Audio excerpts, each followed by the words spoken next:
Hi everyone. So far we've only learned major and minor chords. So today I'm going to show you how to play what's called seventh chords or dominant seventh chords. That's not to get confused with the 1-4-5 way of naming chords. Those like 1-4-5, those are all major chords. 2, 3, and 6 were the minor chords.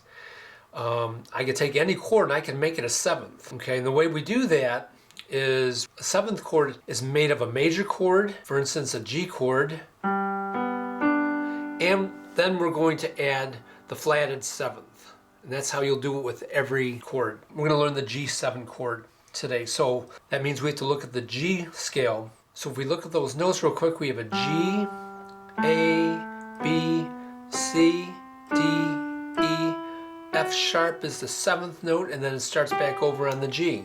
So the notes for the major chord are the first, third, and fifth. Okay, that's for a major chord. And this time we have to add the flatted seventh. So we look at this, what the seventh note was, and it was an F sharp. What we have to do is we have to flatten it, meaning we have to decrease the pitch by a half step. Or on the piano, it means going to the left, one key. So this is, we go from F sharp to F natural, and we're going to add that to the G major chord. So it sounds like this. Okay, and as a beginner, you don't have to play 4 notes. We could just play 3. And that's usually what people do, especially going on the right hand, going from that G chord to the G7. That's kind of a hard chord to do.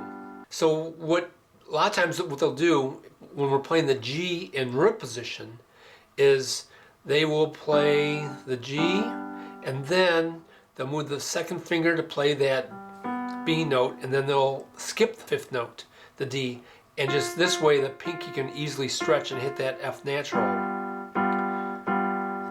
Okay, so let's practice going from the G chord to the G7. Let's just do quarter notes, 2 counts each.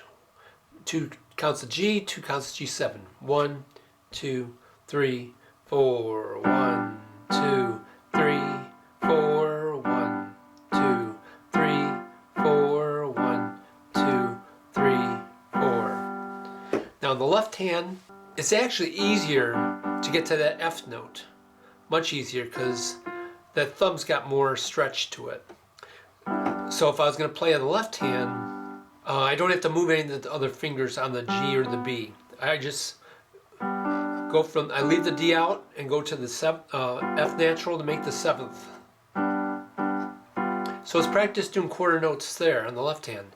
2 counts of G, 2 counts of G7. 1, 2, 3, 4. G to 7th. G, G7. Now hear the difference. Hear that it makes a different tone, a different quality of sound. It creates a little bit of tension. You'll hear that a lot in blues and jazz especially. Let's go back to the right hand now. And this time we're going to play the inversion of the G chord that we did. And that means we're going to be in the C root position to play our G chord. Okay, so that was our G chord. Now to play the G7 is a lot easier. We're going to skip that D again. We're going to add the 4th finger to play the F natural. Okay, so let's try that. Let's go from the G to the G7. Quarter notes again. 2, 3, 4. G. 1, 2. G7. G. G7.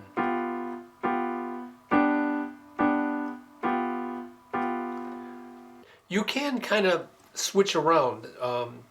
You could skip out on the B sometimes, although that wouldn't be a major chord though, it'd be an ambiguous chord. So sometimes you can go from the G and then add that 4th finger to the F natural and hold the D. And this way you're missing that B note. Okay, so it kind of depends on what sound you're looking for. So let's try playing it that way. Okay, again, 2 counts, 2 quarter notes on each chord. Start with the G, 2, 3, 4, 1, G7, G,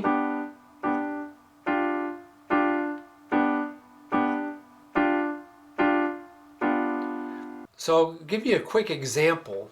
Oh, we gotta do the left hand.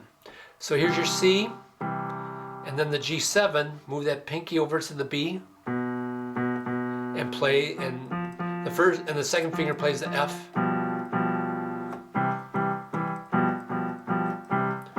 Or you can leave out that one, leave that note out and add the D instead, so it'll be.